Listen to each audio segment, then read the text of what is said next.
Good morning. Good morning. Good morning from Texas. Corny, thank you for always being here with us. I really appreciate it. I Um, try. we don't always have a large group, and I understand the demands of real estate, and you could be free all week long, and then the next thing you know, 15 minutes later, you're out the door. So while we do have these sessions recorded, it's a great conversation that we can have and kind of share our experience. I haven't done Tuesday tips yet before. This is my first time. Rosie asked me to sit in, and she is in Orlando with a bunch of us at David's event. So I'm excited to see the pictures that hopefully they'll post and see the success that they have. So I wanted to actually talk. I've been talking a lot about with my agents, and I say my agents, I'm no longer the broker, but I've got a fairly large downline, so I still consider them part of my group. And I've been talking to them a lot about qualification of cold calls.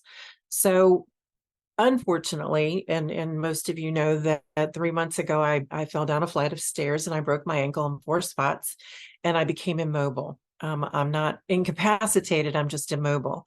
I was fortunate enough to have a friend, actually, she was one of my former agents from a different brokerage who started buying Zillow leads.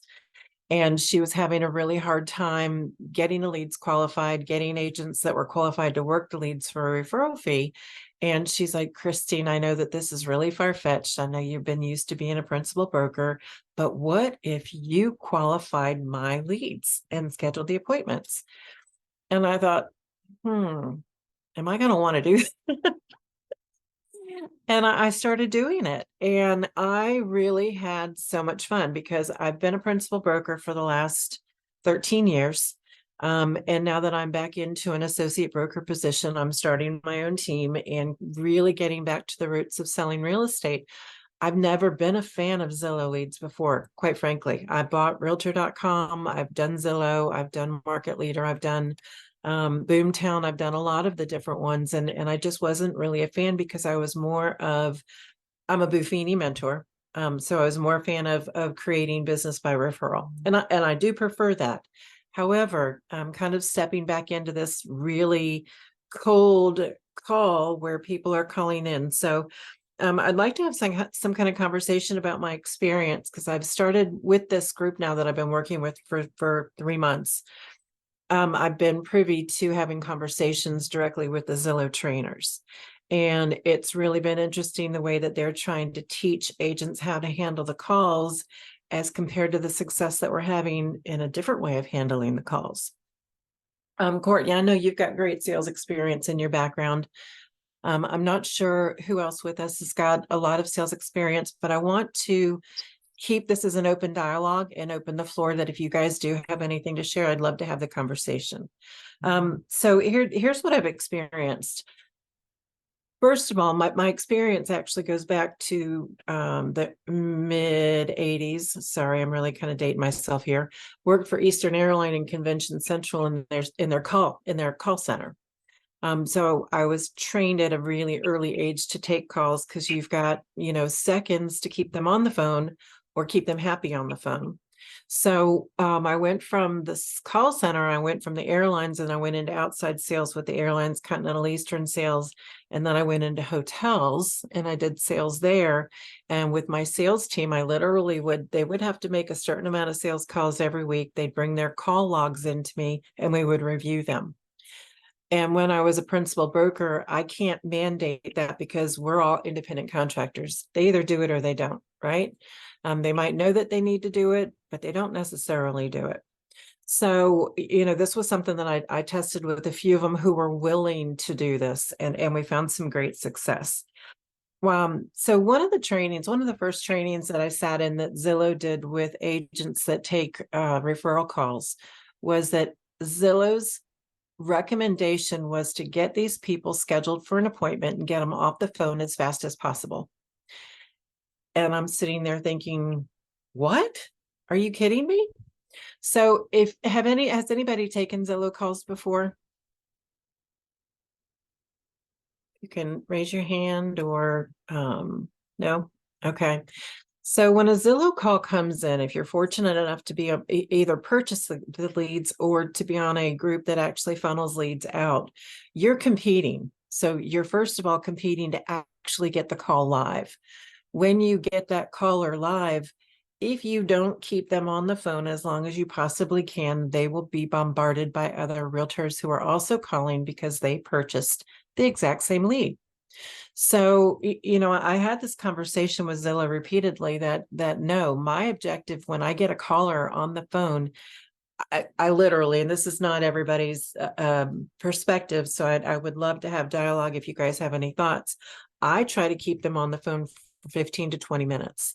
I want to know who they are. I want to know why they're moving to the area. I want to know if they're a first-time home buyer. I want to know why that house, why that location. This is something that I did when I worked in the hotels and when I worked in airlines, that my agents, my sales managers had to find out the decision makers, right? Our decision makers are home buyers, in this case, or home sellers for that matter. So if you don't know where they're going, why they're going, who they're coming from, how do you know that there's not more business on the table that you're leaving behind? So when I start asking these questions and when I keep these Zillow calls, and it's hard. They don't know you from Adam. They don't know that you're not the listing agent. They don't know what they don't know at that point. In most cases, they're calling about a specific property that they found on Zillow or even realtor.com for that matter. And all they want, does the land perk? Is there an HOA? Is the house available? They really don't want to be sold. They don't want that connection. They just want their answers satisfied. So, kind of in doing the combination of satisfying their answers and kind of getting more information from them, I found that the more information, the easier it is to sell. In fact, Courtney and I were just having this conversation before we started. My very first call that I got in, so being off my feet for literally 3 months, it got to the point last month that I'm still in a wheelchair and I'm going cabin fever like no one's business. No one's business. We're realtors. We're used to running all day, every day, all weekend, right? So imagine not, and it's my right ankle, so I can't drive, I can't walk, I can't put any weight on it until hopefully Friday. But I got so stir crazy. I had a buyer that called in and he was calling about a different property. Ended up that property went under contract and there was another one in the same neighborhood that I said, well, hey, what about this one? It wasn't quite as high priced, but it was still a lovely property. It was only, I think the house was only 3 years old. And through literally a 25-minute phone conversation, and he ended up putting his wife on the phone. They're transferring into Virginia from Washington State. He needed to have a house by the 22nd of last month. Last month is when I took the original call. So I told him, I said, if you can't be here to find the house, I need to be your eyes. I'm happy to go to the house and do a FaceTime and take you through the house so that you can see everything that you can't see through either the video or the pictures online. Maybe there's high tension wires, maybe it's on a busy road, maybe it's near a dump, something like that. So I told him, I said, full disclosure, I'm in a wheelchair. I said, my husband will be with me. He's my partner. I said, he'll be pushing me around in the wheelchair and we'll do the FaceTime. He's like, I don't want to put you out. And I said, no, this is what I do for a living. It's my pleasure. So my husband drove me out to a property about 45 minutes away. And we literally, I was telling Courtney, I literally crawled into the home. So it's colonial. So I had a couple steps on my hands and knees. Because remember, I can't put any weight and they didn't have handrails that I could actually hobble into. So I finally get into the house and I get in the wheelchair. I do my FaceTime. We show him the property. I have my husband take the phone. He walks around the property. And lo and behold, not only do we write an offer that night over sales price, no contingencies, 3-week settlement, no other properties did we have to show him. And all of it worked out because of knowing he knew certain parts of the area.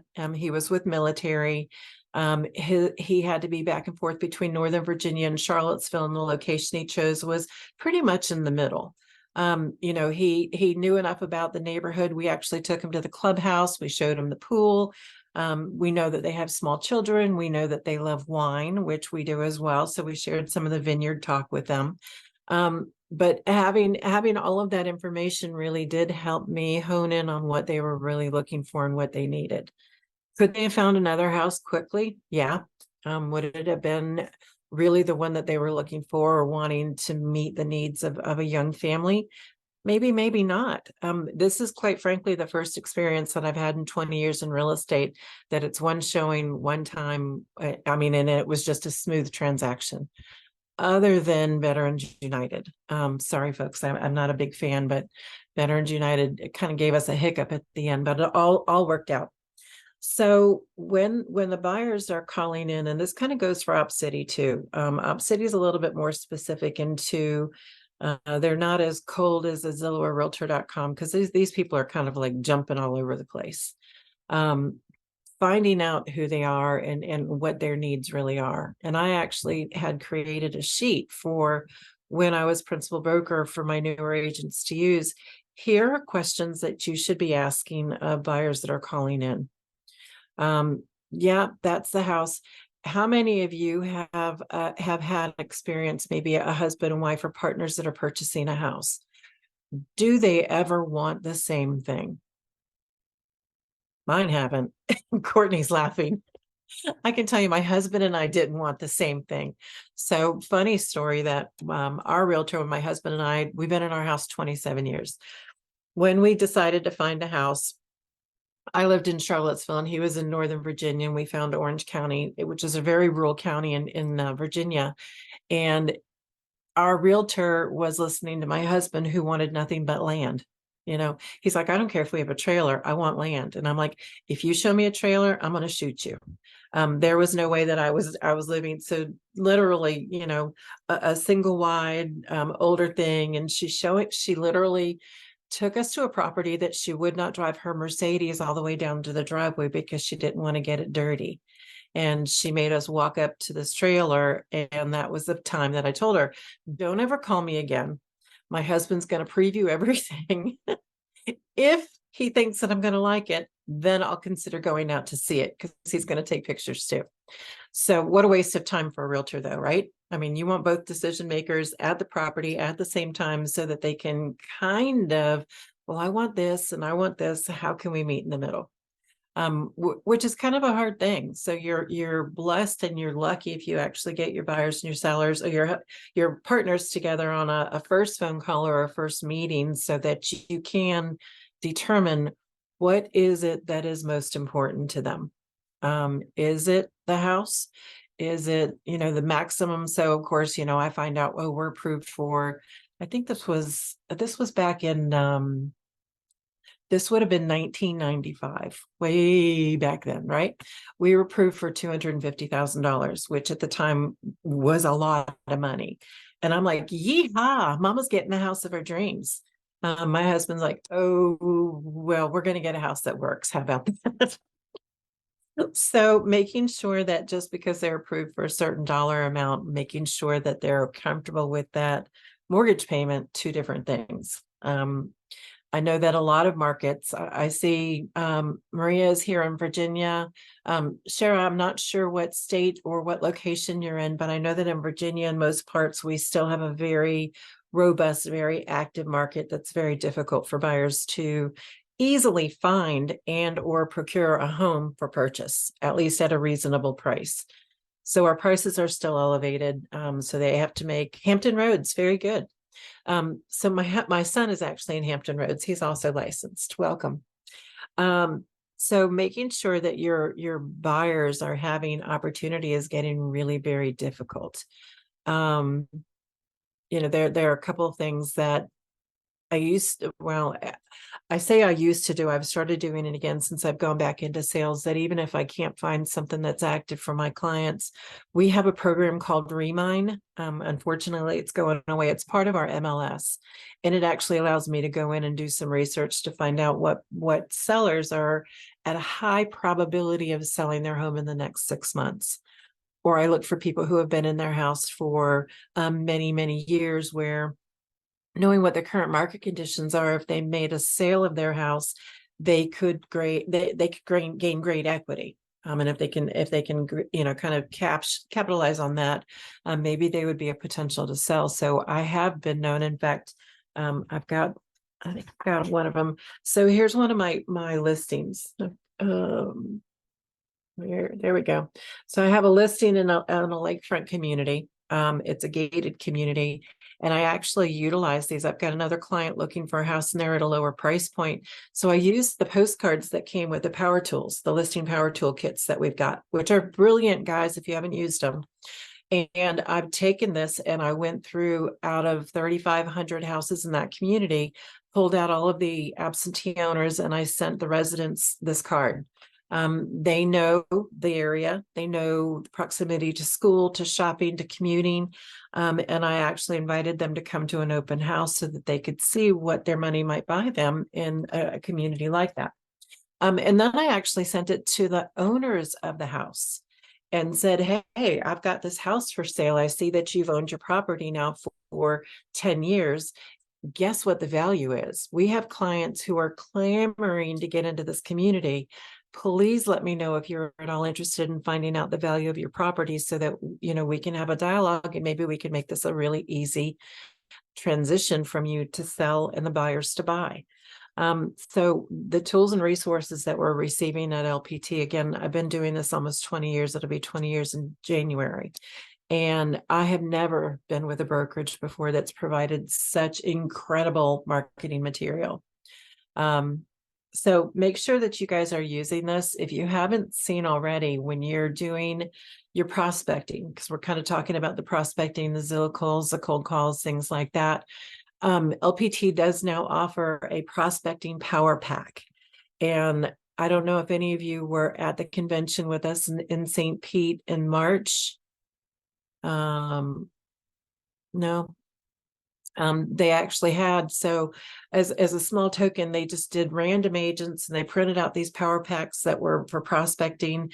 They were decorated in the lobby where the reception was. So if you were one of the chosen few that came up on their random poll, then you actually had a free power pack. They're $99. They come with 168 pieces, and it's intended to prospect, nothing else but prospect. You are what's being sold through this case, through the whole power pack. And it is $99 and shipping. And if any of you have ever done a mailing before to procure buyer clients in particular, or even a seller client, I'm sorry, any type of mailing at all, $99 for one drop of a mail is nothing. So if you haven't seen that, if you are looking at increasing your buyer pool, take a look at the prospecting power pack, so that you guys can utilize that and see if it won't help you. You first have to identify your farming area, whether it's going to be a neighborhood, whether it's going to be a type of industry. Some of my agents go specifically after military because of our proximity to bases. So you have to figure that out first, because your prospecting may not just be within that, within the walls of that gated community. It might be within a region that goes maybe a 50-mile span if it's a military complex, actually. So keep that in mind. So tell me what you guys do you have any questions? Are you working with buyers right now? You guys can open up your mics. There she is. Hi, Christine. Hello, everyone. Good morning. Working with some buyers, but they're all with this, how you call it, this narrative of the rates are too high. And I have one in particular that we're actively looking. Okay. But she's not willing to have like a 3,600 mortgage a month, because she can afford up to 450. Okay. Mortgage. And so she's I mean, yeah. And she was a specific area, she in Manassas, with maximum of 450, and it has to be detached home. And so yeah, and the ones that we found, they usually have people offering more, to win it. So you have some resistance simply out of the Yes. rate issue to begin with. I do know Manassas. I do know that you guys have a little bit more of a challenge than we do here, for a little bit further south from you, about finding the inventory, and certainly decent inventory at the price point. Yeah. I can tell you that some of the techniques that I've used with buyers that are telling me, oh, the rates are too high. they need to look at what it costs for a rental.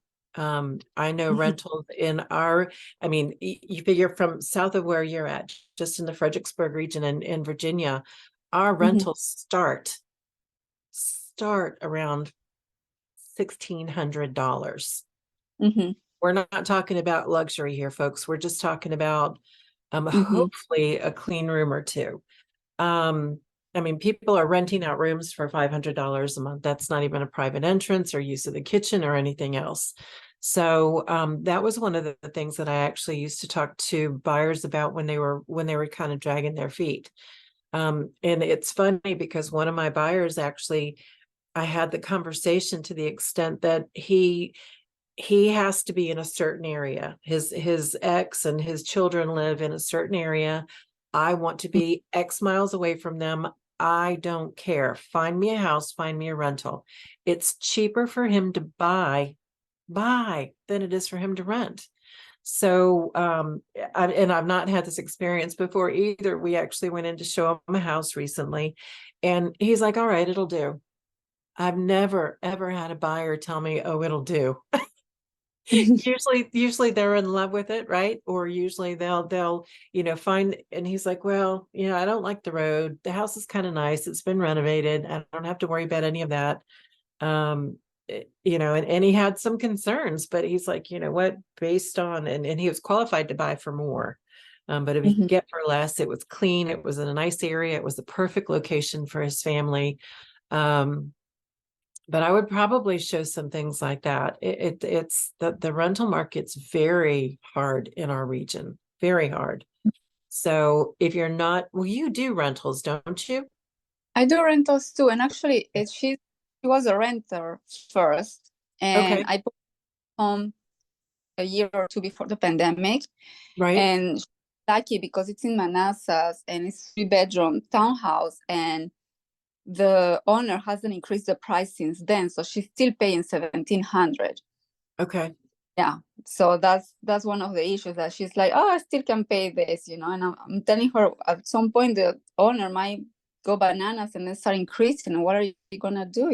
So that's right, the reason why she has like this leverage of, oh, I'm still paying this amount, I can still look at my own, you know right. convenience. And you're absolutely right. We've seen sellers that or landlords that go from, oh, I want to rent, I want to keep on renting, to, you know what, we're skyrocketing in equity. Let's cash out. Mm-hmm. Um, we just had the similar situation recently. We had one of our former clients who bought an investment property contacted us. He's like, the rent's, my tenant's out. I want to sell the house. And Mm-hmm. I'm telling you, hands down, I could have sold that house in about 10 hours. I was so happy. It was the first time home buyer house. Ultimately, he ended up renting it. It rented really quickly. At an ungodly amounts of money, quite frankly. But it was, he went back and forth and he's like, well, I can still get all of this high rent. So it's kind of a cross sword. The challenge really becomes when you're looking at a specific area. And I have this challenge too. I want this lakefront community that's gated. It's safe, it's secure, it offers me the amenities. There's nowhere else in the region that I can go that I can get that, but I need to be at $300,000. Well, Mm-hmm. that doesn't exist. And when I tell you it doesn't exist, it hasn't existed for 2.5 years that we've been looking for this buyer. So, and 2.5 years ago, she would have had a greater opportunity to find it than she does now. And that's unfortunate. That's unfortunate. I've tried to show different neighborhoods and different values, but sometimes they just have it in their mind that's all that I want, and I don't want anything else. Yeah. Um, That has been my issue with her. It's like she wants detached. It has to have a big yard because she has 3 kids. And I'm telling her, then let's go to Marshall, or let's go to Woodbridge, a little bit farther, but still close to where you work. No, right, she looks at some or Knoxville, and then she started, no, because now my daughter doesn't want to live. Like everybody has something in that family, and right. my goodness, okay, couldn't you be more difficult? So in her mind, that rental is the only location that will work for them, right? Mm-hmm. Yeah. Yeah. So the biggest variable right there is the whim of the landlord. That's, the whim of the landlord is going to be the only thing that's really a potential motivator for considering other things. Mhm. That's an awful lot of people to have influence in a buy decision or even a consideration decision to go into a different location. Yeah, That's crazy. it Wow. is. I'm going to actually this afternoon to look at the entire MLS area and send her, including townhouses and including things that she doesn't want to have a talk with her because, yeah, we even, That's a great idea. I've tried yeah, doing that myself. yeah. I It found that, could be and she wanted to offer less, and everybody was offering more. I was like, are right, you? right. So I So you're called the real, wasting her time, you're wasting your time, you're wasting the yeah, seller's time. Mhm. yeah, yeah. So I hear yeah. you. Courtney, you have something to add? You're muted. Yeah, there we go. There you go. Just curious, the home that the lady's living in right now, what would be the market value of that house? For the rental, you mean?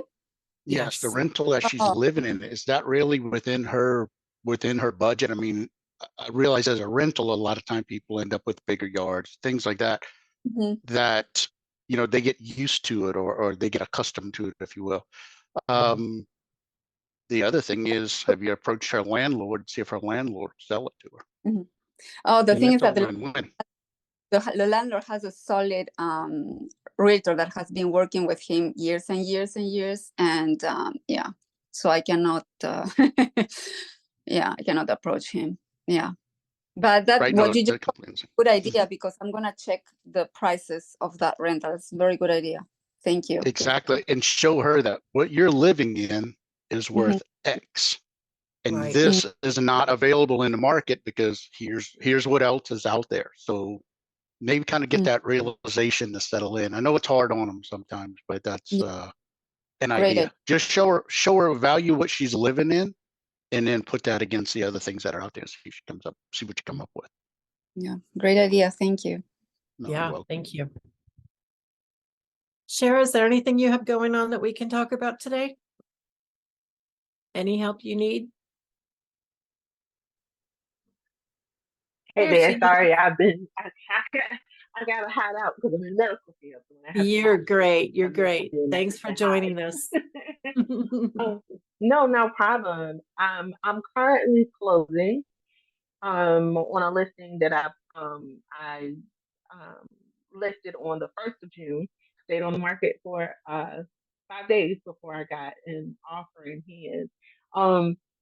So that's going really well. Really easy transaction, thank God. Um,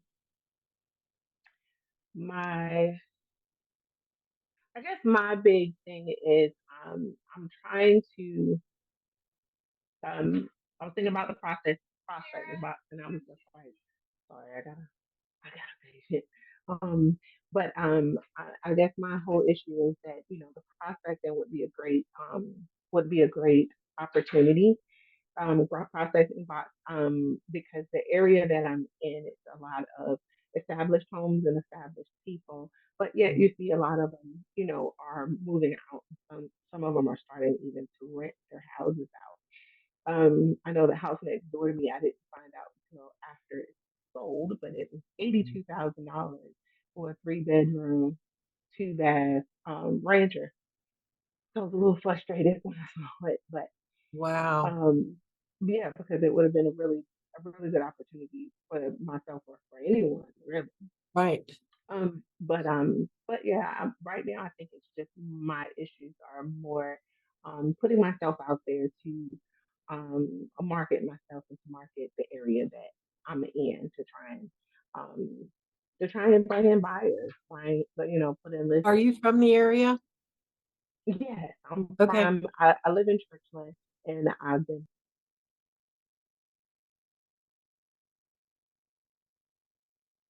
There you go. had a call come through. Sorry. Um, So if there's any interest, one of the things that I used to work when my last brokerage, I was principal broker, and I used to do a Friday training. I don't do a regular training here because we have them every single week. So I just kind of fill in when one of our regulars can't make it. But one of the things that some of my agents have been asking for as a repeat is building your sphere. So talking about farming, talking about how to identify who I'm going to farm first and foremost, who is in my sphere, how to build my sphere, and then utilizing these resources like the prospecting pack on how to do it. Because when you're farming, when you're building your sphere, the biggest thing you've got to do is be consistent. People aren't going to remember you tomorrow if they get your email today, unless they get it every other week, maybe, or once a month at the very least. But there's got to be continuity and follow up on everything it is that we do, whether it's a buyer or a seller, quite frankly. But yeah, if there's any interest in that, then we could certainly have some conversation a little bit more. That's always that's usually about an hour conversation, from all of the things that you can do with your existing sphere, with your existing community to keep building it.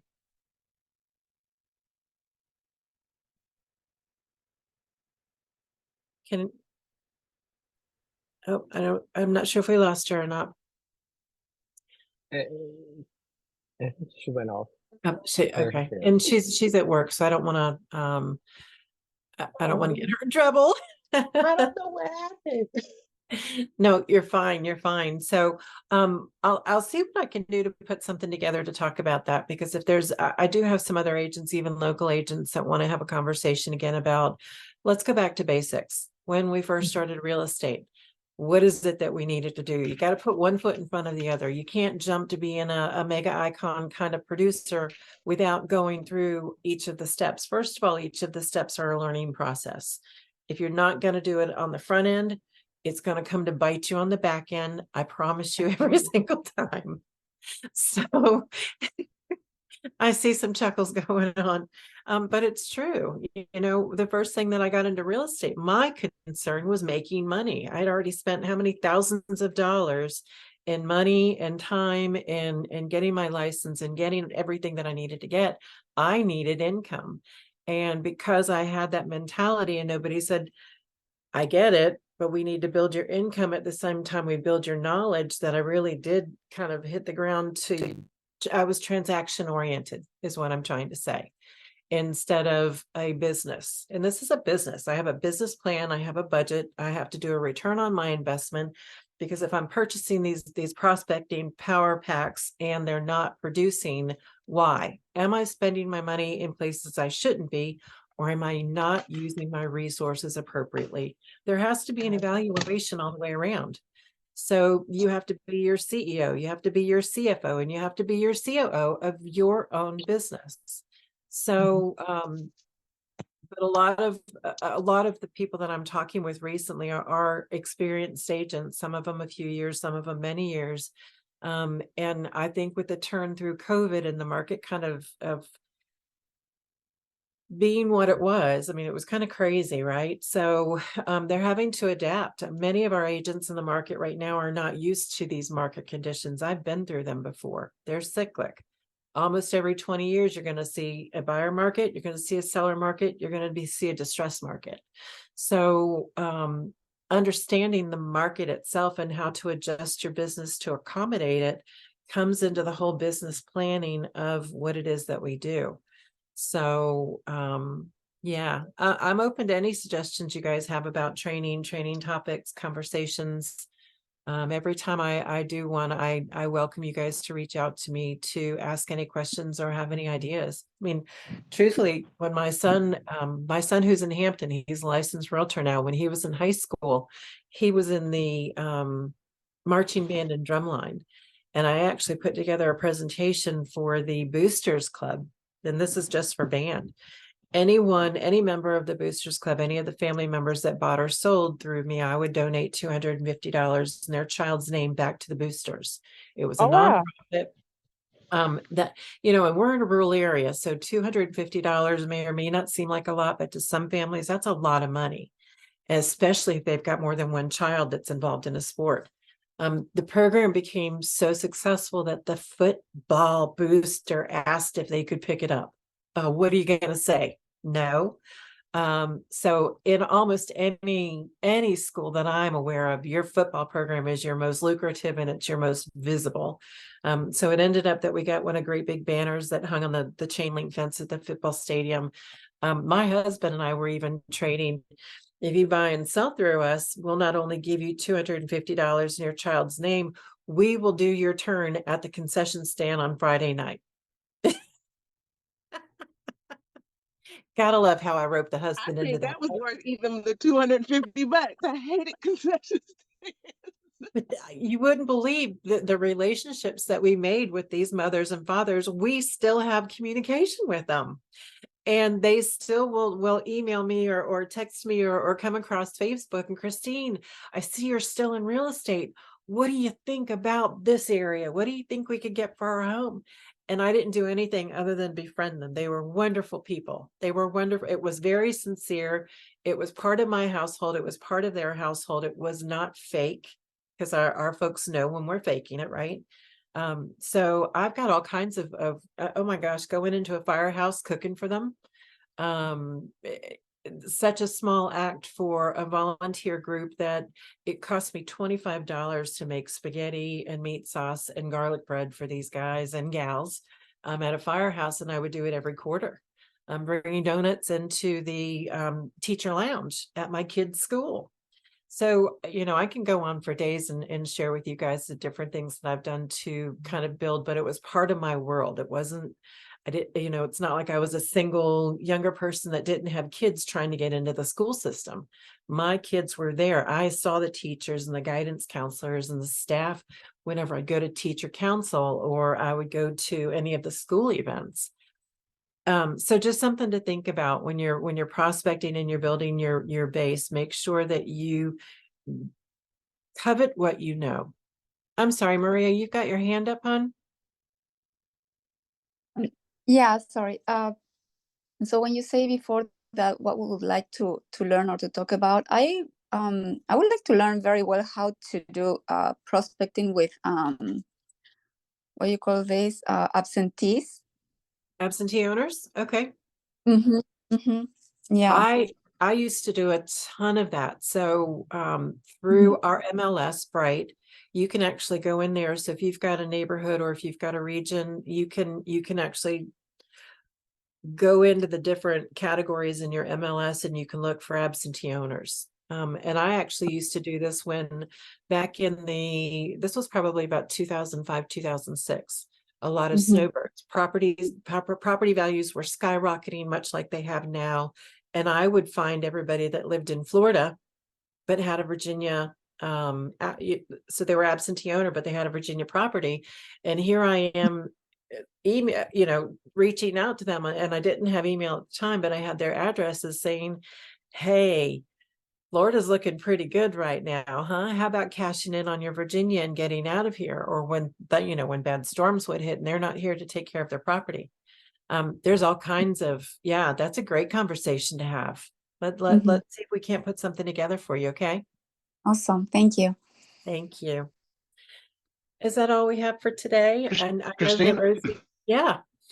do you market both sides of that? So the absentee owners, they've got a renter in it. So you're sending things to the residents, to there, saying, hey, if you're a first time buyer, you're ready to start looking, and then you're sending things to the homeowner. So that's a 2-for-1 on that address. You betcha. So, and Maria, what we were talking about earlier, you're getting your landlord excited about selling, which is pressuring your tenant to get out. You're trying to, and this has actually happened before that I did get the landlord to do that. I actually did get to help the tenant find a permanent home to purchase. So, yeah, I mean, that is absolutely a twofer. You're helping them out, and of course you put everybody on your maintenance, you put everybody on your follow-up. So every month they should be getting your email saying, hey, happy 4th of July, happy Memorial Day.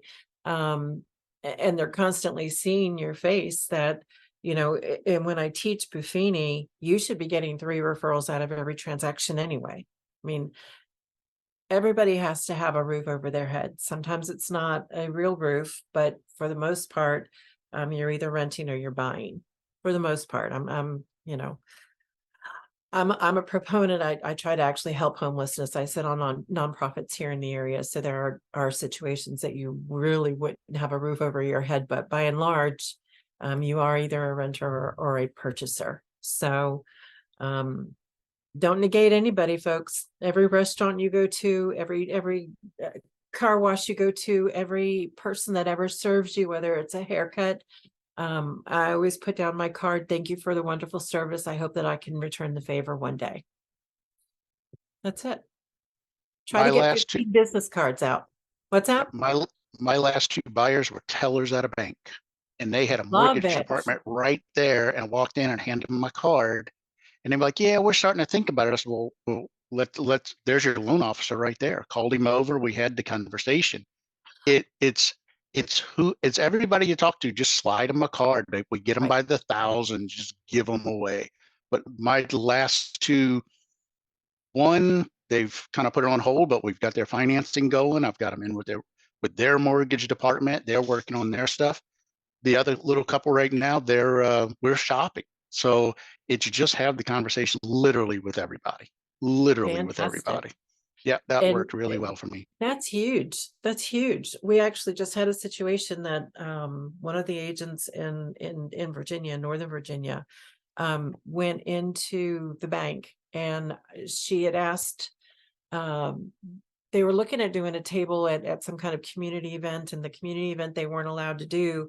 But the teller took her card, and the branch manager actually called back and said, we don't have jurisdiction to essentially tell you could do that, but we have our own, and we would love for you to come in. And they came in and did an event with the bank. And then the bank put them in touch with the region, and they got into every single bank, every single office that they had opened in the area. That's pretty big. And it took one conversation, and it wasn't even a sales conversation. It was just a conversation. So don't negate I'm anybody. attesting. It's the exact same thing that happened to me talking to those two tellers in that bank. They asked me to do a pop-up event in their parking lot. We did it a few Wow. weeks ago. Didn't really make any other contacts, but I'm actually working with this bank. There's 9 locations here in the Houston area. And I'm actually at the point of putting a business proposal together to put agents in all 9 of their branch offices and start Nice. my own team to do that. Yeah. So it's crazy. Just have the conversations. I'm big on conversations. If you're ever looking at a reason, one of the agents that I work with from my last brokerage, they used to do a shred event in the parking lot at the bank, so that they would open it up to every single one of the bankers. Anybody who had an account, you were getting an email. You probably might have gotten a stuffer in your envelope or something like that. But every single person who had an account was invited to come into your shred event, co-hosted by the bank. How cool! I mean, lots of ideas, lots of opportunities. This is the best thing about coming to our meetings like this every day, even if it's only 15 minutes or 30 minutes. You're going to hear something you might not have heard otherwise. So I hope you guys have gotten a little tidbit out of our conversation today. I thank you all very much. Michael, thanks for recording for us. I appreciate it. Christine, I have one more quick question. Just a Yeah. quick question for you. What you were talking about, you brought up your sphere and keeping up with them. You do like monthly emails, you do quarterly emails to them. Is it more of a market report or just what's happening this month? Or what would be in your monthly email to your sphere? So my monthly email to everyone, including my family, because the people that I've lost the most business to have been family members out of state. True story. So I do a monthly holiday email to everyone. Everyone. I don't care if I've never bought or sold for them. I don't care if they're a tenant or a landlord. I don't care if they're a past client. I send an email, holiday email, to every single one of them. If they are a former buyer client, so now they're a seller, I'll usually start in maybe 2 years into the market, or if the market shifts like we did recently, it's a reason for me to reach out and say, hey, gosh, see what's going on. I do pop buys. I don't do a lot of pop buys. You know, pop buys are just the small little gifts that you might bring over to kind of, I would do bubble gum and say, look at how the market's bubbling up or something like that. I only do those maybe quarterly, maybe a poinsettia at Christmas, but I'll usually put it on the front porch, take a picture and text it to them because I haven't talked to them in maybe 6 months or longer. But yeah, every single month I will do a holiday email, and it depends upon if they're a buyer client. So I have buyer campaigns and I have seller campaigns, but I don't use the seller campaigns until my buyers have been in their house for a few years because kind of unrealistic. But I try to stay. So I still do Christmas cards. It's harder for me to do Christmas cards for everyone these days, but there are different tiers of clients that I have through the past 20 years. And if they're on my top tier, they get a Christmas card. And there are a few that still get actually really nice gift baskets. So I have 2 Marine colonels, retired Marine colonels that have worked with me for 15 years. Every single family member that they know, every single person that they know, and they point blank say, anyone that I ever meet ever will never do real estate unless it goes through you. I mean, seriously, they actually went to a local vineyard and I happened to show up the next weekend, and the vintner is actually a realtor. He's retired now. He's like, Christine, your clients freaking love you. He's like, you know, this colonel came in and they just went, we were talking and they're like, no, Christine told us about this a long time ago. And they're like, you know, Christine, I know Christine. That's what you want. I mean, that there's no better advertisement than that. So, yeah. All right. You guys have a great week. I know that Jeanette is up tomorrow at 10. And then on Thursday, David's coming around at 11. And then Friday, I know we've got a recap with Mr. Palmer at noon, if I remember correctly. Lots going on. If you guys have any questions, send them through. We'd love to hear them, and we'd love to keep you guys engaged in conversation so that we can all grow together. Thank you very much. It was a pleasure.